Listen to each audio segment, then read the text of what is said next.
Morning, Kim. Good morning. How is everyone today? Good. It's Friday. Thumbs up from Patricia. Yes. Wait just a few more minutes as others are joining. Look at this wonderful group we have. And we may have two full screens. This is exciting. We'll repeat this instruction a few times throughout. For those that want continuing education credit, obviously we have to have a record of all of this. We've put information in the email that we've sent about having, there's an email address, and it's also on the slides that we'll be sharing, to send your information saying, I want CEUs. We want to make sure we get them to everyone. But then also to keep track of who's here, if you will please put in the chat window your name. We're going to try to keep track also. I'm going to be jotting it down, but we just want to check and make sure that everyone gets credit. So if you'll put your name in chat at the beginning and at the end, then that will be terrific. If you did not pre-register for CEUs and send us your email address, would you put your email address in the chat window also? And then that way we'll kind of have a double check of continuing education credits for everybody who's here. And again, we'll repeat that a few times. There's a person who just logged on. Mind putting your phone on mute. So feedback is there.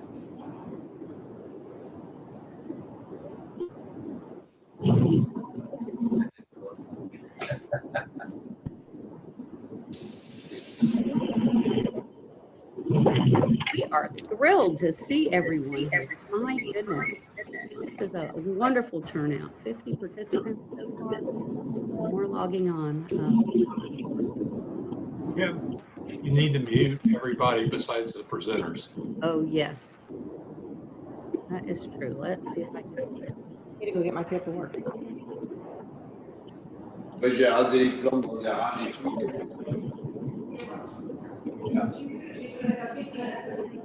Oui, oui.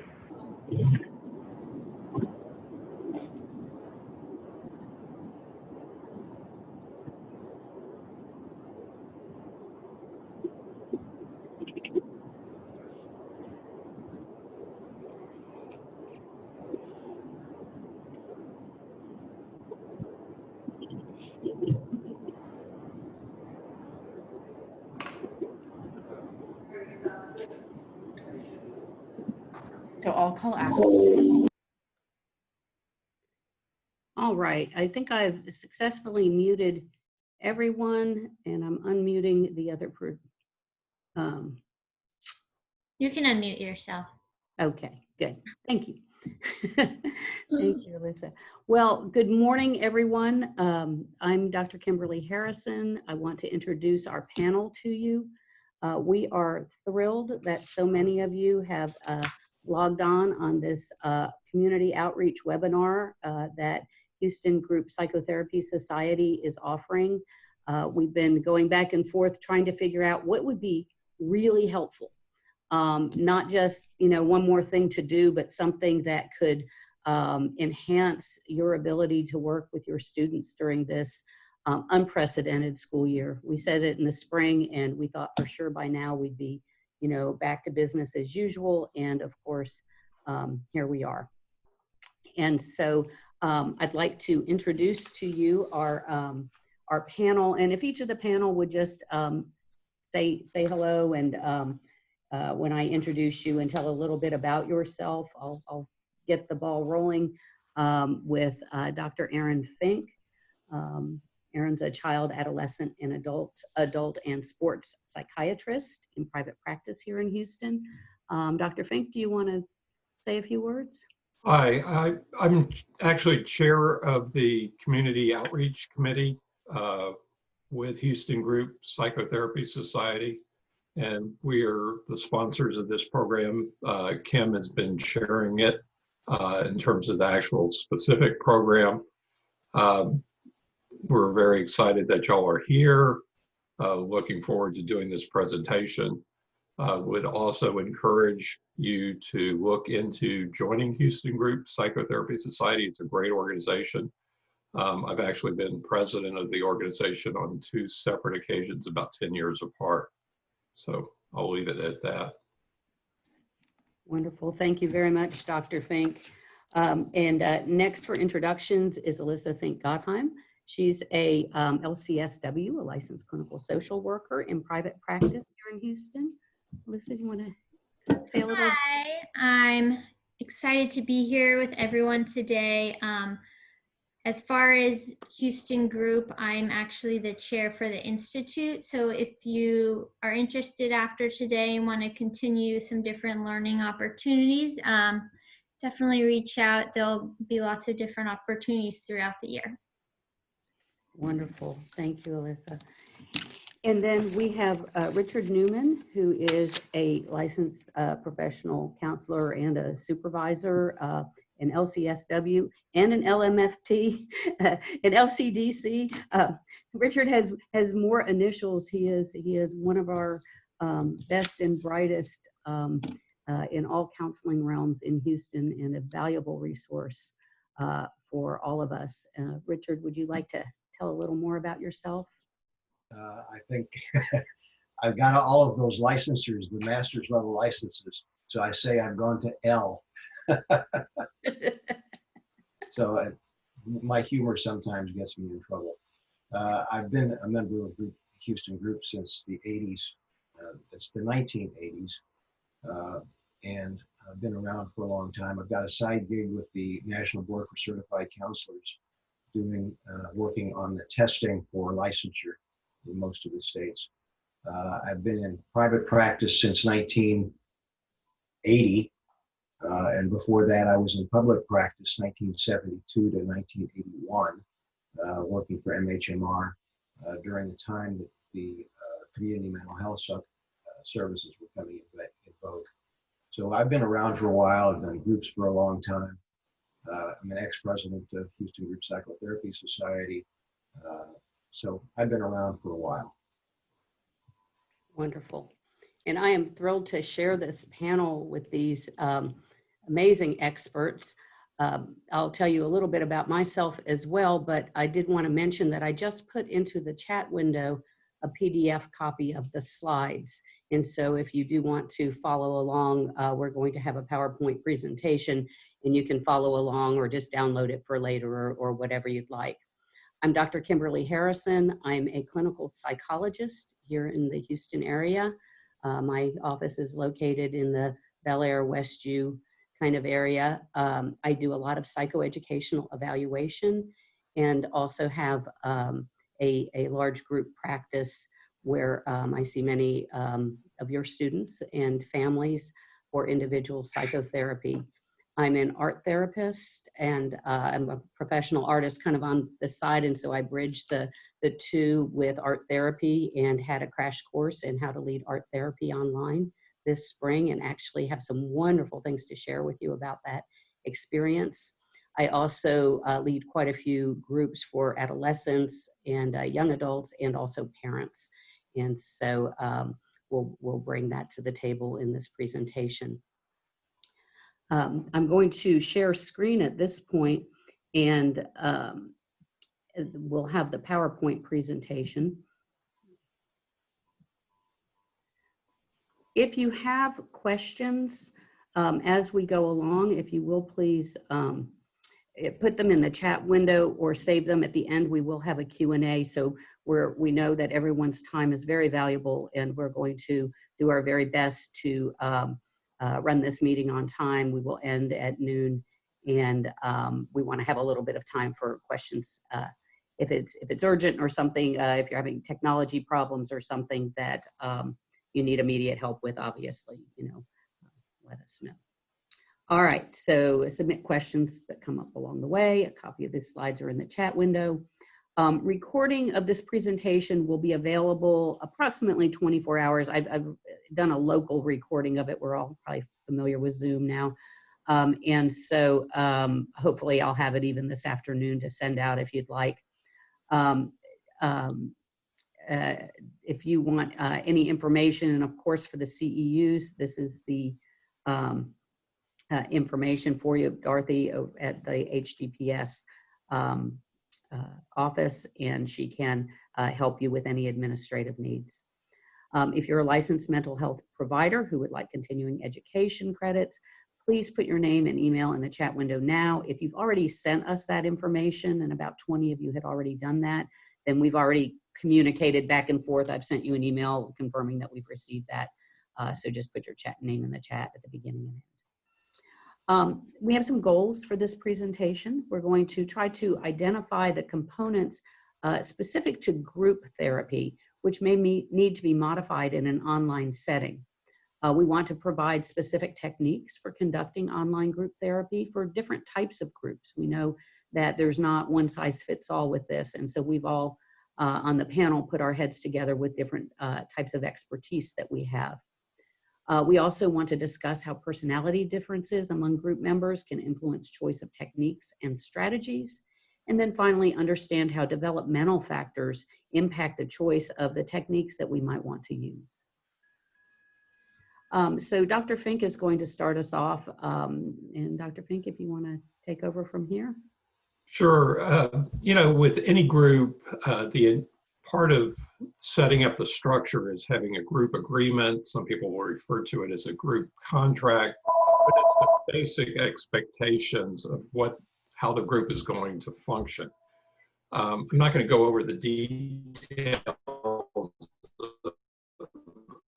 of group contract, but think about how does that have to change when you're doing it online.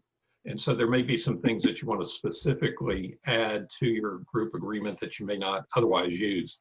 Things such as you must show your face. The other thing to think about is how close do you want your students sitting to the screen? Most of us, if you're sitting at a desk like I am, you see my face, you see a little bit of the background, but you don't really see my body.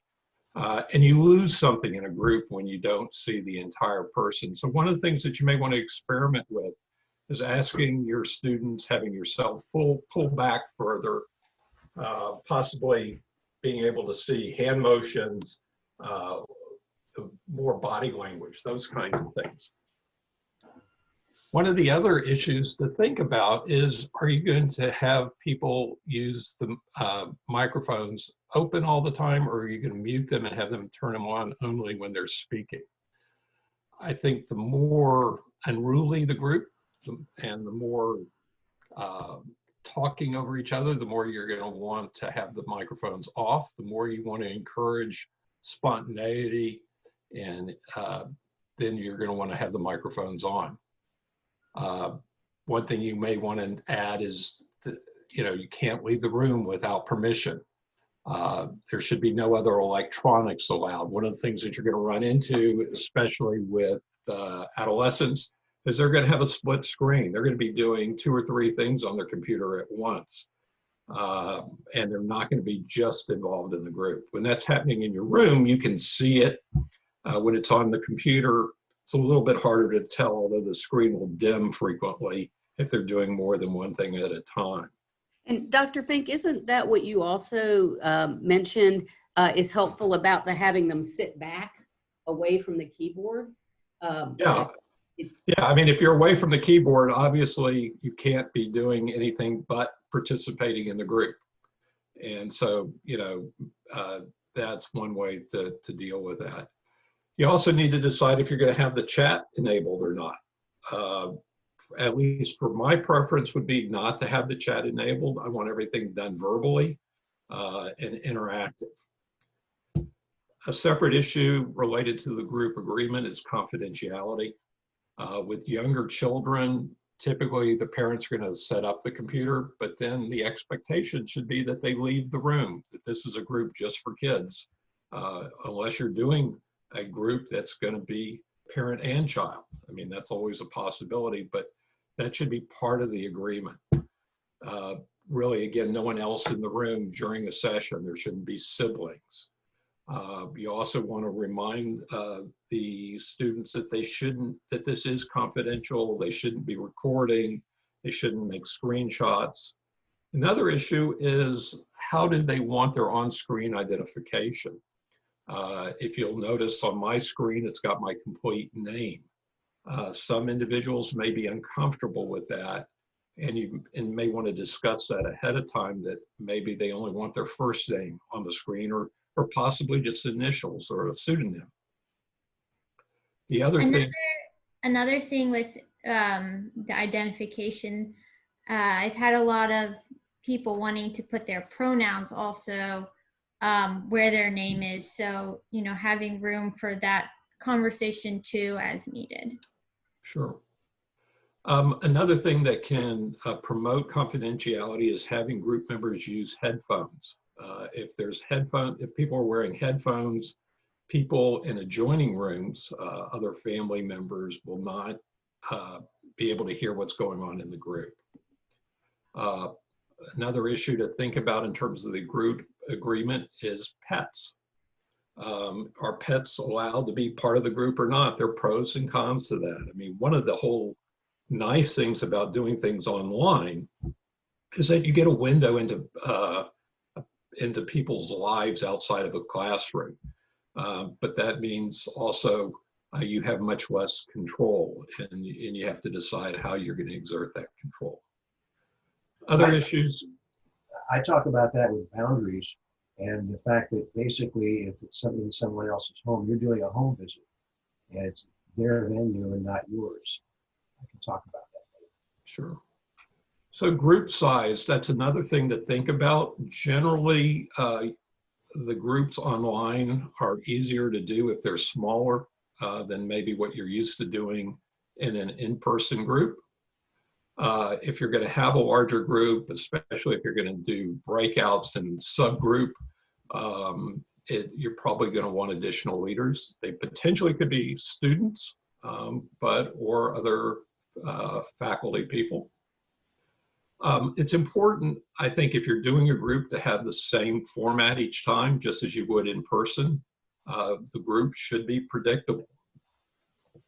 In terms of technology and troubleshooting, this is sort of one of the ironies of having me talk about this. I'm probably the least technologic of the presenters, but you really should know your technology as well as you possibly can. The more you know about it, the more comfortable you're going to be, whether you're using Zoom or some other format.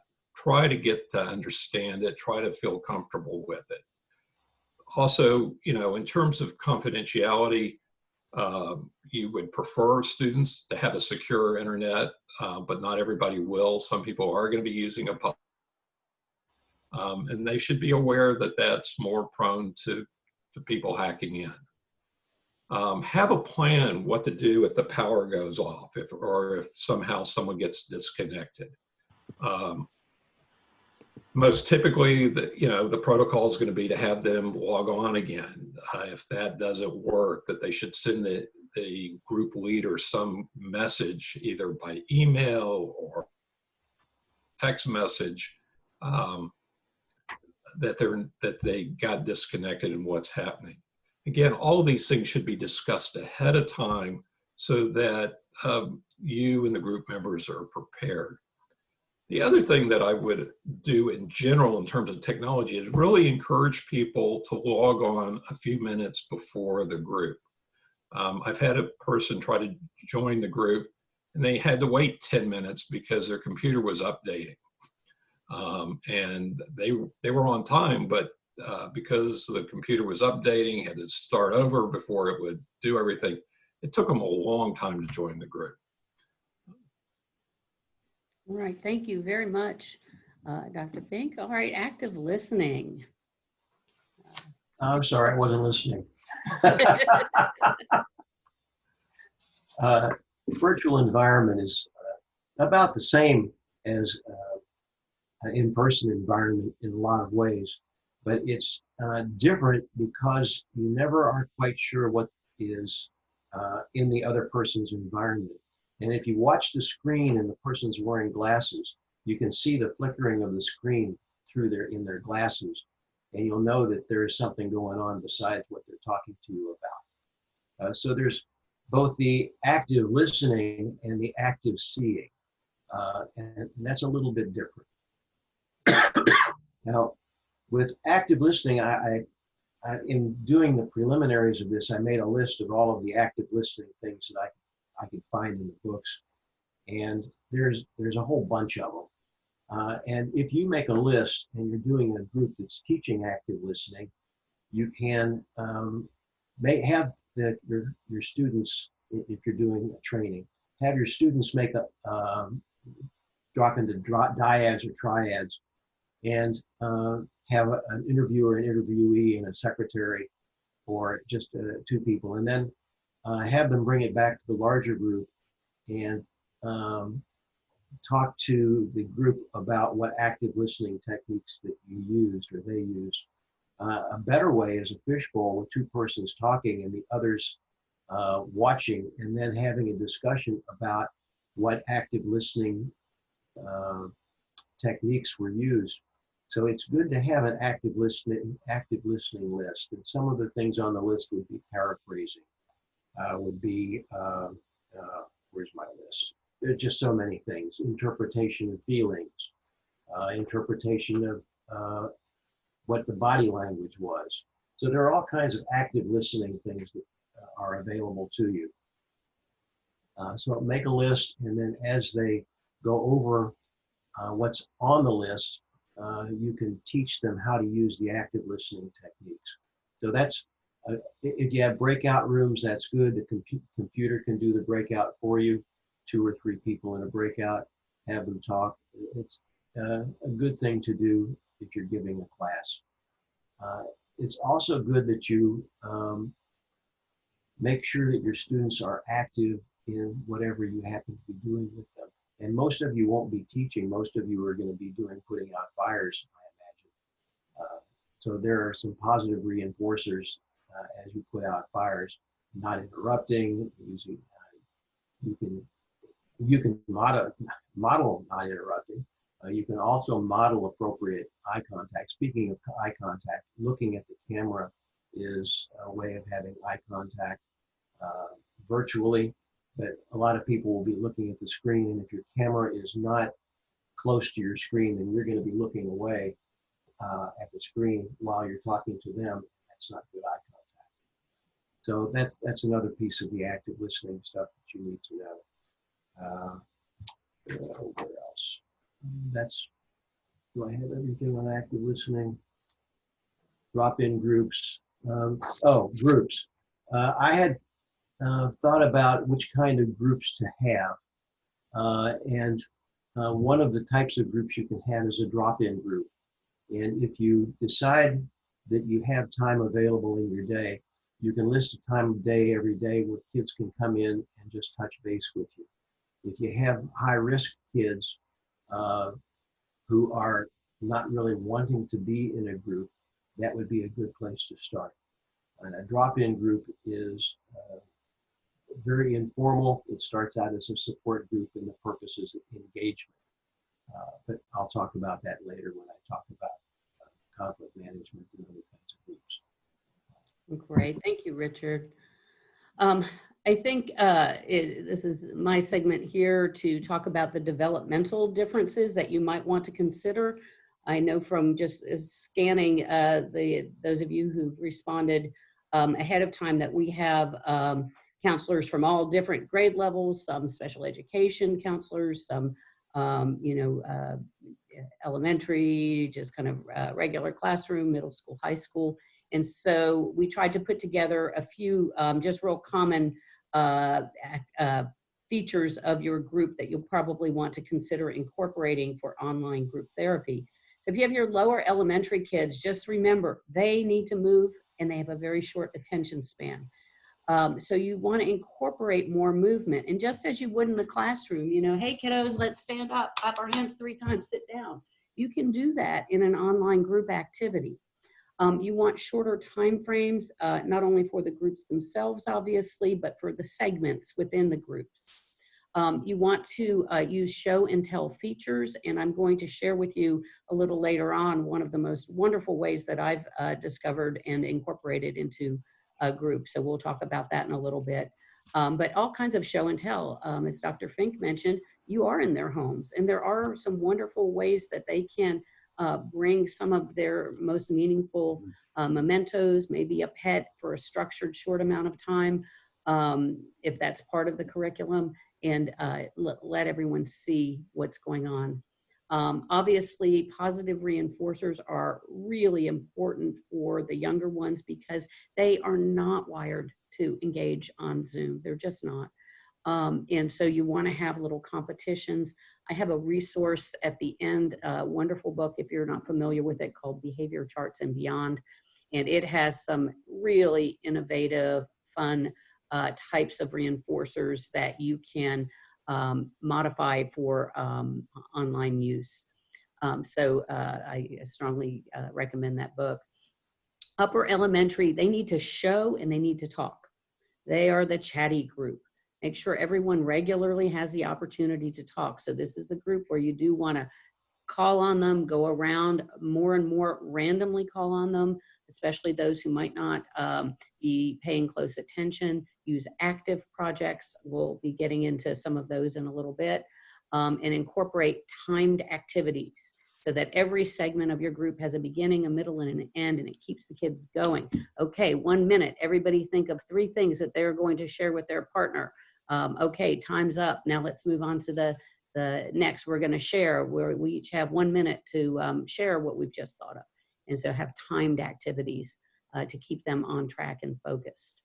Middle school, interesting, even when they're among themselves, they talk like crazy. They're the ones who talk least in group, in my experience. And they're the ones that are most likely to be multitasking if you don't set up with some of those examples that Dr. Fink provided. The number one being that we've all seen successful move away and have things where, you know, their hands are going to be showing. Actually physically raise a hand rather than just push the button. It's hard to do when it's just their face. These are the ones also that do what I call the video game look. And so you'll have to set it up. They like to show just the top of their head and have the room dark behind them. And so you want to make sure that that's factored in. You have to draw them out regularly and randomly call on them.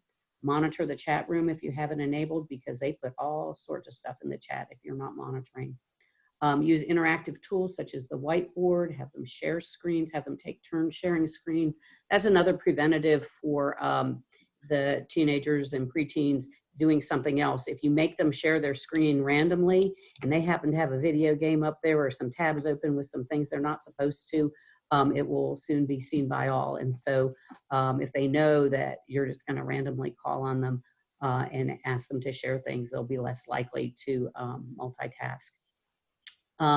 We want them to use breakout rooms if there's enough adults to supervise. I'm going to stop the screen share right now. For those of you who have not had the experience of being in a breakout room, I am going to assign us for 1 minute into breakout rooms, and I'm going to use just the random assignment. It looks like we have, oh my goodness gracious, we have 83 participants on this call. Thank you all for being here. And I'm going to assign you into breakout rooms and then hit the 60-second everybody come out. So we're just going to go in and come out. If you have not had that experience of transporting yourself through cyberspace, it's something really interesting to be able to do. You can manually assign, which is what I typically do in my groups because I want to make sure I'm putting the people I want into the groups. Or if you have a very large group, you can just randomly assign. So there are several different ways on the Zoom platform to do that. So I'm going to assign, we're going to have, I'm going to assign 10, I'm going to have 10 rooms, and I'm going to assign 81 participants into 10 rooms. And now I'm going to create the rooms. You should now have, I'm opening the rooms, you have to do that. You should now have a message that says join, you've been invited to join. So go, everybody leap into cyberspace.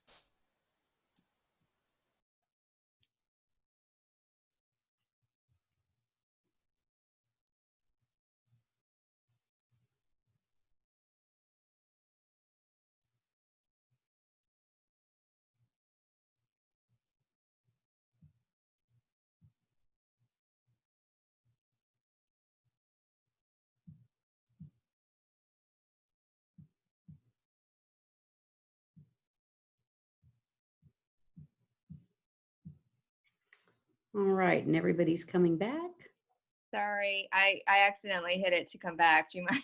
I'm so No, sorry. I said to come on back. Oh, okay. Yeah, we hadn't even done anything. Like I went in and then I was like, I hit the wrong button and I was like, oh gosh, now I'm back. That's okay. I just wanted everyone to see what that was like to travel and show up with Oh. another group. Yeah. And so during the Q&A, maybe we'll talk a little bit about that. I did just put into the chat window another copy of the PowerPoint, and I'm also taking this opportunity to copy and paste all of your information before we go back to the share screen to make sure that we're capturing this. One of the things that I wanted to comment a little bit on in terms of the developmental differences, in general, I think it's important that the younger the group, the more structure you provide, and the more you tend to be active. The older the group, the more emotionally healthy the individuals, the more you can step back, provide less structure, be less involved. And I think that's a general principle for doing group therapy, but it's particularly important in the virtual world, and to sort of be, everybody's going to be functioning at a slightly lower level than they would if they were in your office. That's right. That's a very good point. I'm going to go back to the share screen for us on the developmental differences. For high schoolers to finish up the different stages, they want to talk and share perspectives and feelings, and they really don't even notice when they're multitasking. It is so a part of their DNA. And so again, if you want to prevent that, you have to set it up in such a way that they're less likely to do so. Use those breakout rooms, and with the teenagers, try to have as many dyads and triads and smaller groups as you can. Have them share their screens, allow members to lead or monitor the chat. They love, give them all leadership jobs. And in the end, think about in advance, which rules are most likely to be broken for each age group. All right, we're going to move. And just a comment about the breaking rules. Breaking the rules is a good thing. That's really where you have an opportunity to help the students learn. So I wouldn't think of, the rules are there in a sense to be broken, because that really is a learning opportunity for people about how you deal with not following the rules. Why is it hard for some people to follow rules? Why do some people never break rules? Those are really kind of, I think, areas to cherish rather than to dread as a therapist. Wonderful insight. All right, Alyssa, I believe this is your Yeah. section. So we're going to talk a little bit about different personality and emotional differences that will come up in your groups. So these are all things that you're used to coming up in your in-person groups. And the reason we want to talk about this is because it's that much more important to pay attention and to look for these specific kids when you're doing your group. And most of it is going to be through their nonverbal actions. So really having to, and that's part of why having a smaller group is helpful, because as opposed to a room where you can just easily track everyone, when it's on the screen, you're having to look into each other's little box to really understand what's happening with them. So when it comes to shy children, acknowledging when they do make verbal statements, but also acknowledging their nonverbal participation. So that being when they're making eye contact, when they're nodding, when they are looking at the person who's talking, following the conversation, and allowing space for engagement. So that would be allowing time for silences, maybe asking the children that tend to be more shy direct questions. For overly talkative children, finding ways to help them engage others. So I think a lot of times it can be difficult to feel like you don't want to tell that student to stop talking or to not participate, but instead to encourage them to find ways to engage other students in the group. Also, a big thing I've done is kind of using hand signals. Like I'll do one of like these, and we kind of have a little like thing that we do. Like I'll do this with one of my students, that he knows, okay, that's the sign for when I need to key in and pay attention to my verbal. So for distracted students, they will likely be distracted with everything in their house, their dog, their pet, other technology. So really trying to ask them questions specifically, occasionally check in with them. Just, you can randomly call out different people and say, hey, Aaron, like, how are you doing today? Are you still with us? And just kind of pulling them back in directly.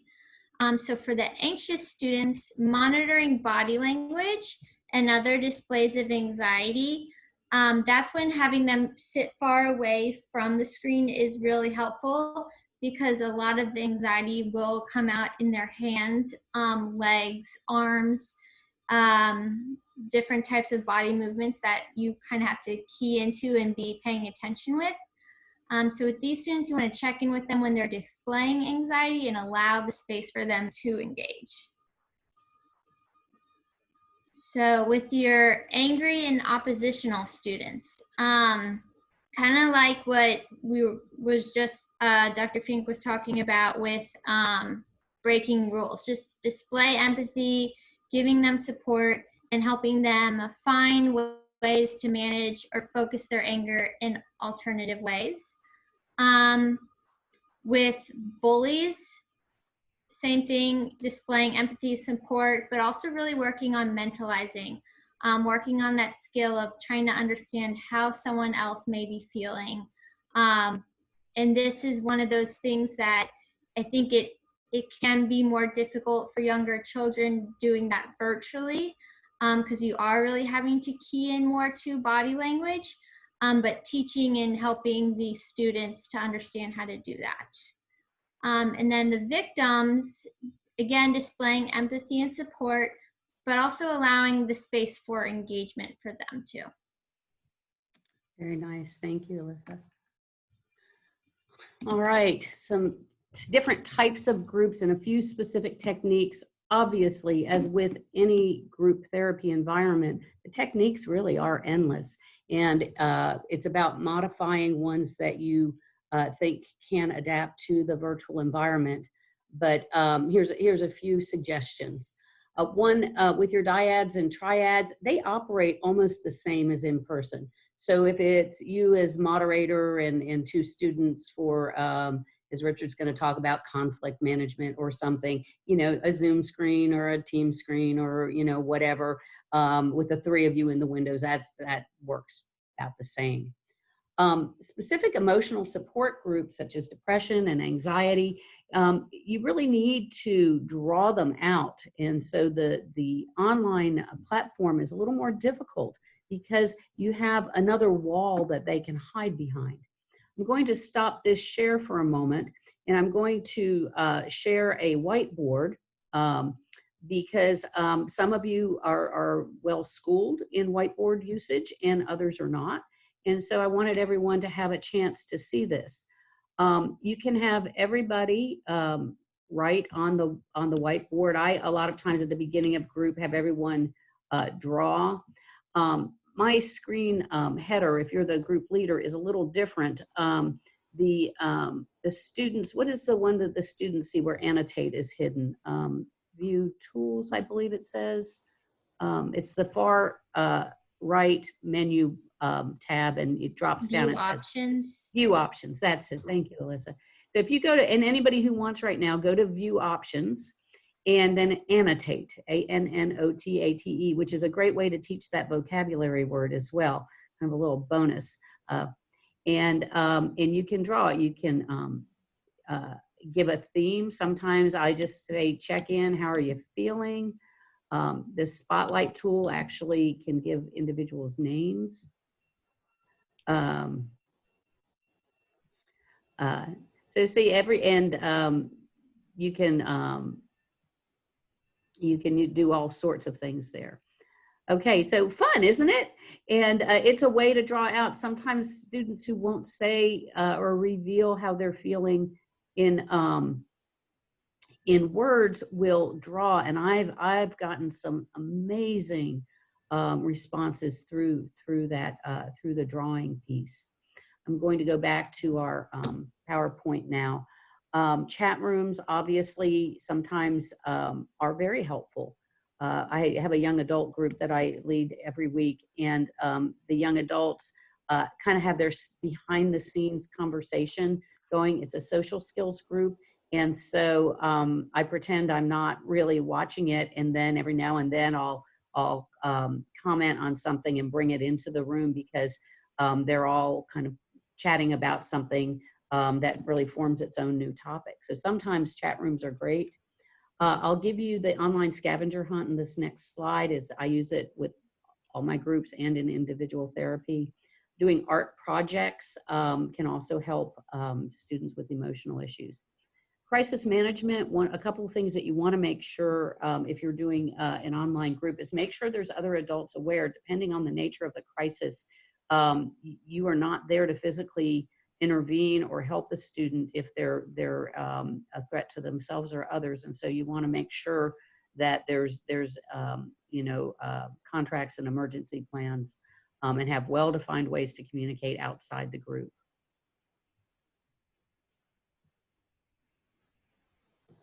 Wellness, mindfulness groups, music is wonderful. The students love to share screens and YouTube mindfulness videos. I'll just spool one of those up, and I've had great success with progressive muscle relaxation and mindfulness. But you have to make sure that each attendee's environment is conducive to this. So again, headphones sometimes are really helpful for that. For art therapy, I promised you I'd share just a couple of things that have really been game changers when my art therapy groups in my studio suddenly had to go online. And at first I thought, well, we just can't do it, and I was going to just stop. But then it turned out to be some of the best group therapy I've ever done. So for example, at the beginning of the pandemic, and they were all in lockdown, I had them go around their homes and create still lives. I gave them 5 minutes to go gather things and put together items that represented what was going on in their world right then, and put them together in a composition, and then take a picture of them and share the pictures. In that group, they all had phones and cameras and could upload. And so other ways you could do it is have them just tilt the camera toward their still life. But we were having a still life at the time, and we're still having still lives. Still lives can be made of all kinds of random things around the home. We had books and dolls and shoes and kites and all sorts of things in the still life, and they arranged them in ways that were meaningful, and then we had great conversation. You can do cut and paste collage, the newfangled cut and paste, not with scissors and paste, but get clip art and say, okay, let's talk about sadness, or let's talk about joy, or whatever, pick your topic, and have them give them a few minutes to collect some clip art and compose them into a document and share screen. With art therapy, we have time-limited projects. I had to be very careful. In the studio, I might give them 30 minutes and we're working and talking because a lot of their work had to be done going and getting materials or in the moment finding things. I had timers set, and I kept the segments tight, and then we would work collectively and talk once they had their materials. Social skills groups, you want them interactive, using all that wonderful information from what Dr. Fink mentioned about who's breaking rules and who's not. Bring that in. That's rich data for you. You want to use those multiple formats we've talked about. Something that I found for younger children, if you're trying to teach the social skills of how to operate safely and preparing them to go back to school, the kids' music channel, Roy Hartman has Greet from 6 Feet. And so I put a link in the reference resources. There is one that's more geared for younger children where it's kind of sing a line and repeat. And it gives all sorts of ways to say hi to people without touching and how to stay and how to figure out what 6 feet is. And then there's a slightly older version, a version designed for older kids. It's a rap song, definitely for elementary kids. And then specific online activities, scavenger hunt, YouTube sharing, have them, spool up your favorite 2-minute YouTube and share. In general, screen sharing for specific websites, teach them to close those other tabs first. Here is the teletherapy scavenger hunt I've mentioned. I use it in group and individual therapy on a very regular basis. Ask students to look around their homes for some of these items. Again, time limit, something that brings you comfort, something that you're proud of, something unique. And so here's a list of all these wonderful things. And this activity has the bonus, it involves moving and talking. I've done this with all ages. I've done this with high school students, middle school students. The elementary kids really love it. And I've found it to be just something that's just part of my everyday repertoire now in all sorts of therapy. All right, Richard, we're doing really well. Yeah, I've got to finish this up in something like 3 or 4 minutes, so I'm going to talk very fast. Done. For conflict management, there are things that you encounter face-to-face in school, but a lot of you aren't going to necessarily be in school. So there are problems that you encountered virtually. And on my screen, the pictures, the people, the gallery shot is obscuring some of that. So if you click on it and move over to the other side, you'll get a more complete view. But there are some differences as well as similarities and problems that you've encountered that you will encounter virtually versus face-to-face. So I'm done with that slide. Now, I wanted to talk a little bit about an encounter I had years ago with a 13-year-old and her mother. She was an 8th grader, and the mother had been to 5 different counselors in 9 months with this child, complaining about her daughter's disrespect, overt disobedience, hateful words. And the mother disciplined by yelling, cursing, name calling, taking away privileges, and non-injurious corporal punishment. Child welfare had been called by the divorced father, but they didn't find a reason to do anything. So they came to the office, and immediately upon coming in, they started their argument back and forth. You did this, why did you do that? And everything is fine, but everything else is awful. So I separated them, and that was the first conflict management thing that I did. Is I asked the mother to leave, and I saw the child herself. And she said to me some very important things, that her grades are exemplary, everything is fine with other authority figures, but when she gets home, it's just impossible to be there. And she said that she doubted that any kind of therapy could be done with us because this is going to be another of the one-shot deals. So she asked me what the takeaway would be. And I said, well, I noticed in the conversation that there was this blaming, you did this and you did this, and you got nowhere, neither of you got anywhere with that. And then there was the asking of the question that was unanswerable, why did you do this? Or did you ask for justification? And then even if something nice is being started, each of you would say, everything is fine, but. So I said the words to avoid are the you word, which is a blame word, and the why, which is an unanswerable question, and the but, which is the disclaimer. And she said, oh, that'll be easy to remember. I said, why is that? And she said, why, you but? So that's a takeaway that she got.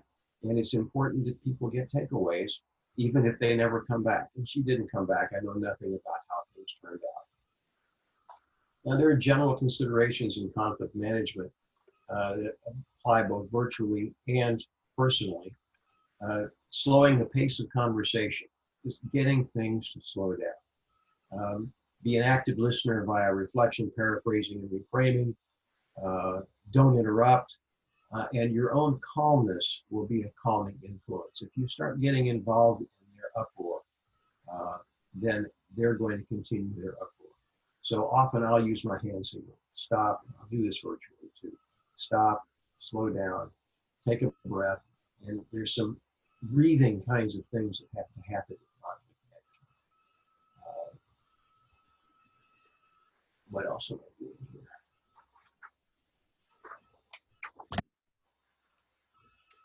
Use body language in conflict management. There's the leaning forward, and there's also the taking a step back. And if you notice that when people are in conflict, they are leaning forward, suggest to them that they kind of lean back a little bit. And that's both an interruption in the conflict, and that's a take a breath moment. Be a container for the conflict going on, because some of it might be directed to you. Why don't you let me talk? And the container is somebody that allows for the conflict to happen, even if it's directed at you, but it still has to remain theirs. And the blame that might be coming to you is their problem and not comment on your inadequacy. So you find ways to ally with the family rather than justifying or arguing or trying to solve their conflict. The solving of the conflict has to come later. You have to allow some kind of release of the tension that's there. And then by managing the conflict, you can do it. I like to use motivational interviewing. And the book is at the end of this. It's a very interesting book. I like it because it's easy to read. And it's at the end of all of this, all of your tiles. But at the very end of the book is a chapter on motivational interviewing in groups with adolescents and emerging adults. And it's a very useful article on intervention and getting engagement. There are features of engagement in virtual interviewing that is much like Yalom's own stages of group.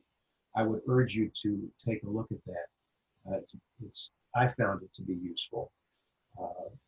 Remember also that in a lot of virtual things, virtual doing, it's at the client's place and not yours.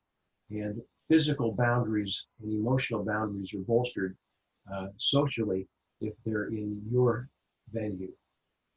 They're bolstered by the social constraints. In a virtual environment, the client may be less guarded by the social constraints and do or say things that are more out of bounds. It's the motivational interviewing is client-centered, but it's also more directive than other client-centered treatments are. The Yalom stages are forming, norming, storming, norming, working, and adjourning. In motivational interviewing, it's just a little bit different. It's engagement, focus, evoking, and planning. And in the engagement stage, you find ways of getting yeses, about ways of them getting to know you and to start trusting you. In the focusing stage, you make sure that you stay clear about what they're dealing with. And it's inverted triangle of coming to terms with what is doable and what isn't, what they can have control of and what they can't. And that's a locus of control training. Rotter in the 1950s or 60s talked about locus of control. I have 1 minute left. Thank you. We're kind of got to quickly. move on to the next. So anyway, I'm about done. Evoking is coming up with the perspective on change, and then planning is what you're going to do about change. And you work in stages, one piece at a time, in getting the planning. And that's how I handle conflict. Ta-da.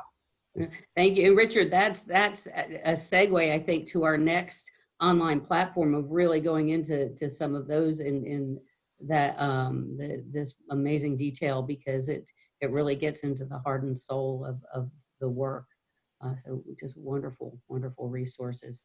We are going to have question and answer at this point. I'm going to stop the share, but before I do, I just want to make sure that everyone has the slides. I've put them into the chat window twice, and I'll put them in one more time. Dorothy D. Irene Weathers at hgps.org is a place where you can communicate if you would like or have any questions about any of the information today. And if you want your CEUs, make sure that you've put your name in the chat. And then we have references at the end. Here's the But let me comment that you need your name at the chat, both at the beginning and at the end. It's not just one time. We want to be able to document that you actually stayed for the entire group. That's right. Very good. And then here are some of the resources that we have shared throughout in the presentation. I'm going to stop the share now. And Alyssa, if you want to take over from here. So we have about 7 minutes. So if anyone has any questions, just unmute yourself and you're welcome to ask, or you can put it in the chat, whatever. Actually, don't put it in the chat because everyone's doing their names and it's moving too quickly, so don't do that. Just unmute yourself.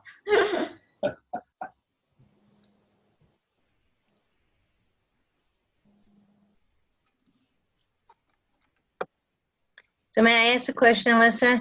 I'm Yeah. Carol Polzer from St. Michael Catholic School, and I don't know if you heard, so I'm going to be teaching virtually and the students are in person. But there's a little room connected to my office where they are comfortable going into pre-COVID.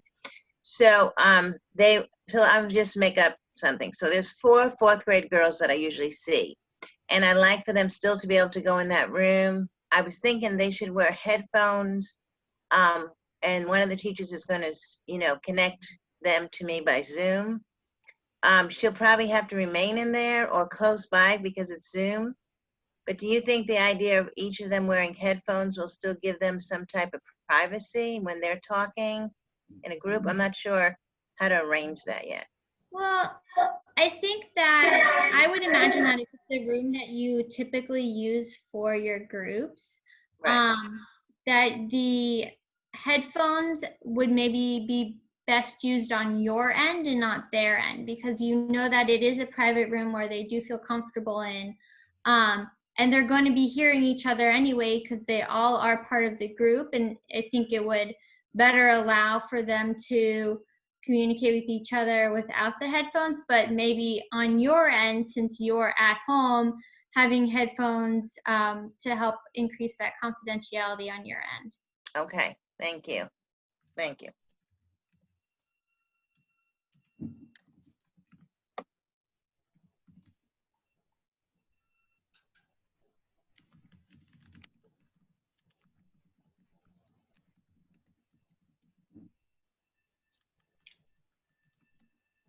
While people are thinking about questions they may want to ask, one other comment that I'd like to make is that one of the things that you may want to think about in a group is how much you share. I mean, normally I share relatively little about how I'm thinking or feeling.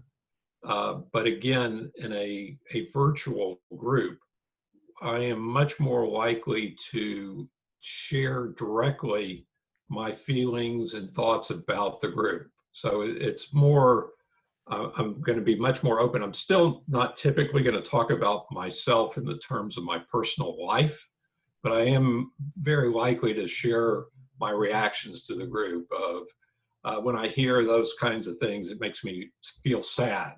Or when I hear those kinds of things, I feel angry, or, those kinds of things, which I may tend to do much less of if they're in the room. Partly they're gonna see it. Where in a virtual group, I want to make it more overt. It's also a way of engaging people more. Speaking of engagement, I wanted to bring up one of the things that I've had people do, and that's show me around their house. It's a home visit when I'm doing some virtual work. So they show me around. their house, and they talk a little bit about the pictures on the wall, talk a little bit about whose room is whose. It's an interesting way of engagement, and it also gives me a chance to settle into whatever it is their environment is. And I'm also very careful to make sure that I'm dressed appropriately as well. I don't want to wear pajamas to work. But that's a way of engagement. And in a group, sometimes that's also the kids standing up and showing around where they are, and the other kids getting some kind of sense that there is privacy. As I we're- I have a quick question. Hello, Sorry. I know This you. is late. Yes. Uh-huh. Hi, thank you so much for doing this for all of us, for the school counseling community. This is incredible amount of information and a wonderful resource to all of us. So I just wanted to say thank you. And also just on behalf of the Houston Area Independent School Counseling Group, I was wondering if would it be possible for me to share, I don't know if there's a recording or slides. I know I heard something about slides. I apologize that I got on late. My head of school stepped into my office right at the beginning, so I missed some of the logistics. So if you don't mind repeating in case someone else came on late, any sort of details like that about accessing slides or a recording, that would be awesome. Thank you.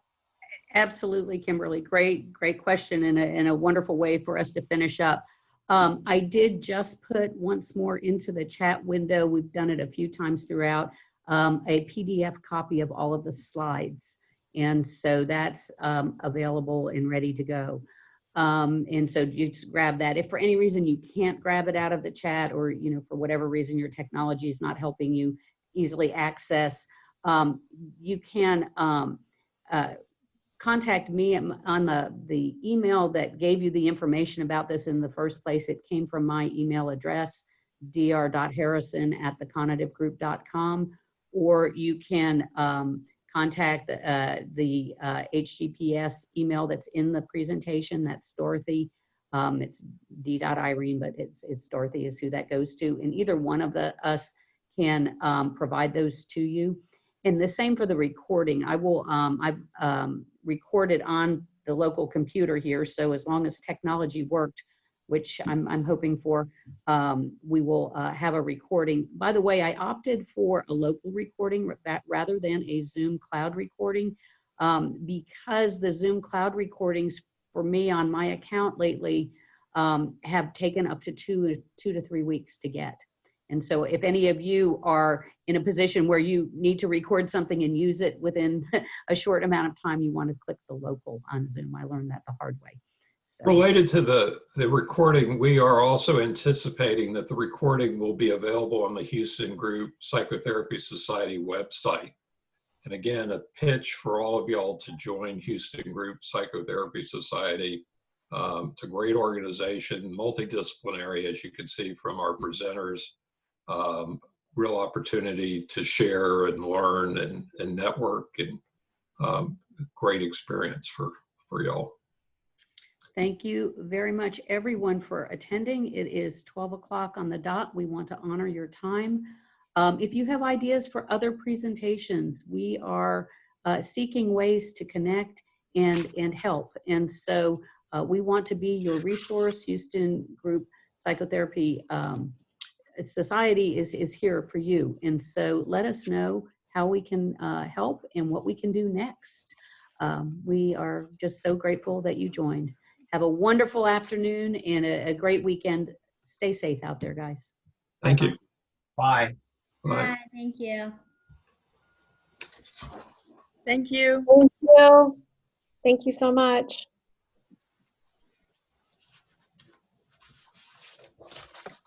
Thank you so much. You're welcome.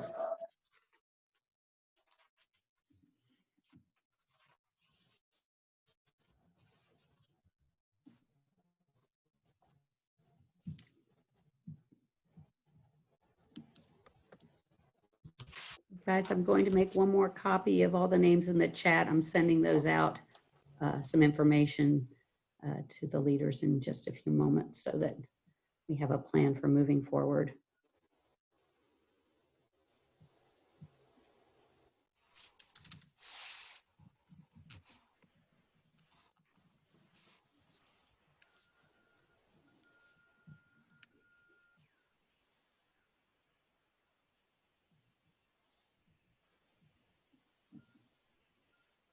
Panel members, I'm going to Zoom off, but let's reconvene and process this in a bit.